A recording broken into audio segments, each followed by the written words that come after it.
സൗദിയിൽ ഒരു വാലിഡ് ഇഖാമ ഉണ്ടെങ്കിൽ മാത്രമേ നിങ്ങൾക്ക് കാർ ഡ്രൈവിംഗ് ലൈസൻസിനായിട്ട് അപേക്ഷിക്കാൻ സാധിക്കുകയുള്ളൂ. അതുകൂടാതെ അപ്ഷെയർ പോർട്ടലിൽ നിങ്ങളുടെ പേരും ഇഖാമ നമ്പറും രജിസ്റ്റർ ചെയ്ത് യൂസർ ഐഡിയും പാസ്വേഡും കരസ്ഥമാക്കേണ്ടതാണ്. അതിനുശേഷം അപ്ഷെയർ പോർട്ടലിൽ ലോഗിൻ ചെയ്ത് സൗകര്യപ്രദമായ ഒരു ഡ്രൈവിംഗ് സ്കൂളിലെ അപ്പോയിൻമെൻറ്റ് എടുക്കുക. അപ്പോയിൻമെൻറ്റ് ലഭിച്ച ദിവസം കൃത്യസമയത്ത് ഡ്രൈവിംഗ് സ്കൂളിൽ നിങ്ങളുടെ ഇഖാമയും ഫോൺ നമ്പറും നൽകി സ്കിൽ അസസ്മെൻറ്റ് ടെസ്റ്റിനായിട്ട് രജിസ്റ്റർ ചെയ്യുക. ഈ ടെസ്റ്റിൽ നിങ്ങൾക്ക് വാഹനം ഓടിക്കാനുള്ള കഴിവ്, സിഗ്നലുകളെക്കുറിച്ചുള്ള അറിവ്, റോഡ് നിയമങ്ങളെക്കുറിച്ചുള്ള അറിവ്, അതുപോലെ തന്നെ റിവേഴ്സ് പാർക്കിങ്ങിലുള്ള കഴിവ് എന്നിവ പരിശോധിക്കുന്നു. ഇങ്ങനെ നിങ്ങളെ അഡ്വാൻസ്ഡ്, ഇൻ്റർമീഡിയറ്റ്, ബിഗിനർ എന്നീ കാറ്റഗറികളിൽ ഉചിതമായവയിൽ ലിസ്റ്റ് ചെയ്യുന്നു.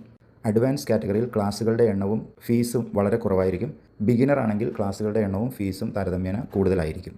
ഇനി നിങ്ങളുടെ ഫോണിൽ മെസ്സേജ് ലഭിച്ച ശേഷം ഓൺലൈനായി ഫീസ് അടയ്ക്കുക. അപ്പോൾ ഡ്രൈവിംഗ് സ്കൂളിൻ്റെ വെബ്സൈറ്റിലേക്ക് നിങ്ങൾക്കൊരു യൂസർ ഐഡിയും പാസ്വേഡും ലിങ്കായി ലഭിക്കുന്നതാണ്. ഈ യൂസർ ഐഡിയും പാസ്വേഡും ഈ കോഴ്സിൻ്റെ അവസാനം വരെ സൂക്ഷിച്ചു വെക്കേണ്ടതാണ്.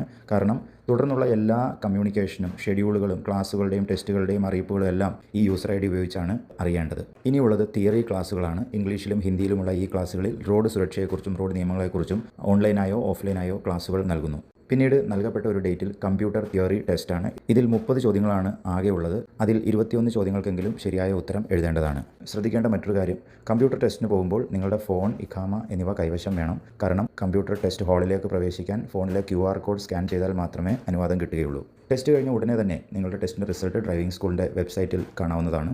അടുത്തതായി പ്രാക്ടിക്കൽ ട്രെയിനിങ് ആണ്. ഡ്രൈവിംഗ് സ്കൂൾ നൽകുന്ന ഡേറ്റിലും സമയത്തും അവിടെ എത്തി പരിശീലകൻ നൽകുന്ന നിർദ്ദേശങ്ങൾ കൃത്യമായി പാലിക്കുകയാണെങ്കിൽ നിങ്ങൾ ഈസിയായി പ്രാക്ടിക്കൽ ടെസ്റ്റ് പാസ്സാവുന്നതാണ്. അപ്പോൾ പ്രാക്ടിക്കൽ ട്രെയിനിങ്ങിന് ശേഷം നിങ്ങൾ മെഡിക്കൽ റിപ്പോർട്ടിനായിട്ടുള്ള പണം അടച്ച് ഏതെങ്കിലും ക്ലിനിക്കിൽ നിന്നോ അല്ലെങ്കിൽ ഡ്രൈവിംഗ് സ്കൂളിലെ ക്ലിനിക്കിൽ നിന്നോ തന്നെ മെഡിക്കൽ റിപ്പോർട്ട് കരസ്ഥമാക്കുക. ഇനി ബാക്കിയുള്ളത് ഫൈനൽ ടെസ്റ്റാണ്. ഡ്രൈവിംഗ് സ്കൂളിൻ്റെ വെബ്സൈറ്റിൽ ലഭ്യമായ സമയങ്ങളിൽ നിന്നും ഒരു സമയം തിരഞ്ഞെടുത്ത് ബുക്ക് ചെയ്യുക.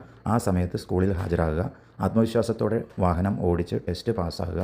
അല്പസമയം കഴിയുമ്പോൾ നിങ്ങൾ പാസ്സായെങ്കിൽ ആ വിവരം അറിയിച്ചുകൊണ്ടുള്ള ഒരു മെസ്സേജ് നിങ്ങൾക്ക് ലഭിക്കുന്നതാണ്. അപ്പോൾ നിങ്ങൾക്ക് ഡ്രൈവിംഗ് ലൈസൻസ് ലഭ്യമാക്കാനായിട്ടുള്ള ഫീസ് അടയ്ക്കാവുന്നതാണ്. അതിനായി ബാങ്കിൻ്റെ ആപ്പ് വഴി ഗവൺമെൻറ് പേയ്മെൻറ്റ്സ് എന്നുള്ള ഓപ്ഷൻ നിർദ്ദിഷ്ട ഫീസ് അടയ്ക്കാവുന്നതാണ്. 5 വർഷത്തേക്കും 10 വർഷത്തേക്കും ഉള്ള ഓപ്ഷൻസ് ലഭ്യമാണ്. ഫീസ് അടച്ച ശേഷം നിങ്ങൾ മുറൂർ അഥവാ ട്രാഫിക് ഡിപ്പാർട്ട്മെൻറ്റിൻ്റെ ഓഫീസിൽ ചെന്ന് ലൈസൻസിൻ്റെ ഹാർഡ് കോപ്പി കളക്ട് ചെയ്യാവുന്നതാണ്. ഇതോടുകൂടി സൗദി അറേബ്യയിൽ കാർ ഡ്രൈവ് ചെയ്യാനുള്ള ലൈസൻസ് നിങ്ങൾക്ക് ലഭിച്ചിരിക്കുകയാണ്.